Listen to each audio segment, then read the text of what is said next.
नमस्कार दोस्तों, मैं सोनाक्षी दीक्षित विरल टाइम्स में आप सभी का स्वागत करती हूं। नोबेल पुरस्कार विजेता मोहम्मद यूनुस को बांग्लादेश में अंतरिम सरकार का नेतृत्व करने के लिए चुना गया है।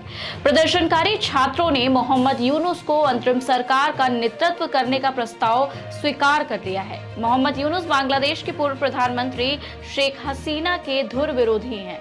शेख हसीना के प्रधानमंत्री पद से इस्तीफा देकर देश छोड़ने के पीछे एक प्रमुख कारण इन्हें भी माना जा रहा है।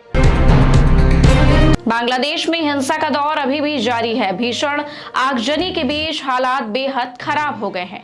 शेख हसीना के प्रधानमंत्री पद से इस्तीफा देने और देश छोड़ने के बाद भी प्रदर्शनकारी सड़कों पर डटे हुए हैं।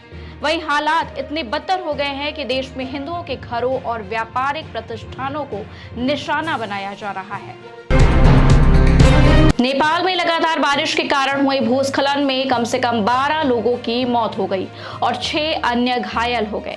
रिपोर्ट के मुताबिक हिमालय देश में जून की शुरुआत में मानसून का मौसम शुरू होने के बाद से विभिन्न घटनाओं में मरने वालों की संख्या 165 हो गई है। भारत के विदेश मंत्रालय ने एक बयान में कहा कि लीबिया में भारतीय नागरिकों को सलाह दी जाती है कि वो सावधानी बरतें और सड़क मार्ग से एक प्रांत से दूसरे प्रांत की यात्रा से बचें। साथ ही त्रिपोली में भारतीय दूतावास के संपर्क में रहें। मौसम विभाग ने आज दिल्ली एनसीआर में हल्की बारिश की संभावना व्यक्त की है। साथ ही पूर्वी और पश्चिमी यूपी के कई जिलों में बारिश की संभावना जताई है। वहीं छत्तीसगढ़, एमपी, बिहार और झारखंड में तूफान के साथ बिजली गिरने का अलर्ट भी जारी किया है। कपड़ा उद्योग से जुड़े लोगों का कहना है कि बांग्लादेश की नियति में कपड़ा क्षेत्र की सबसे बड़ी हिस्सेदारी है।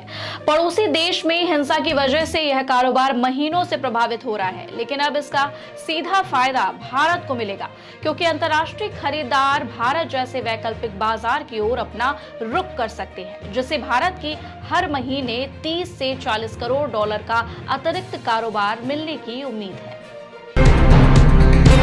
एनटीपीसी एनसीडी और बॉन्ड्स के जरिए 12,000 करोड़ रुपए जुटाने की योजना बना रही है।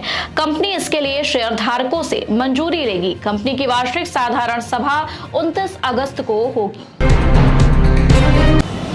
आरएसएस के भूतपूर्व सरकार्यवाहक और अखिल भारतीय कार्यकारिणी के सदस्य सुरेश भैया जी जोशी ने कहा है, बांग्लादेश एक अलग देश है और वहां स्वयंसेवी संगठन के रूप में काम करने में हमारी कुछ मर्यादा है, मगर हमने सरकार से अपील की है कि वह वहां के हिंदुओं की सुरक्षा सुनिश्चित करे और हमें विश्वास है कि सरकार कठोर कदम उठाएगी।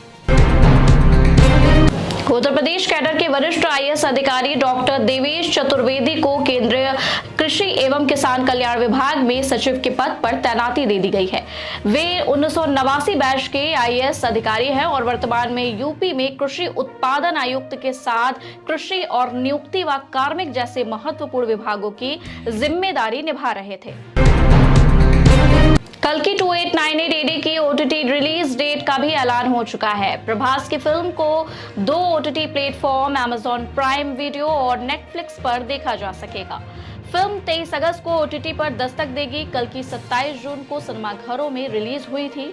फिल्म में अमिताभ बच्चन के अश्वत्थामा के किरदार को खूब पसंद किया गया और फिल्म ने हिंदी में भी अच्छा कलेक्शन किया था। इसी तरह विरल टाइम्स से जुड़े रहने के लिए आप सभी का धन्यवाद।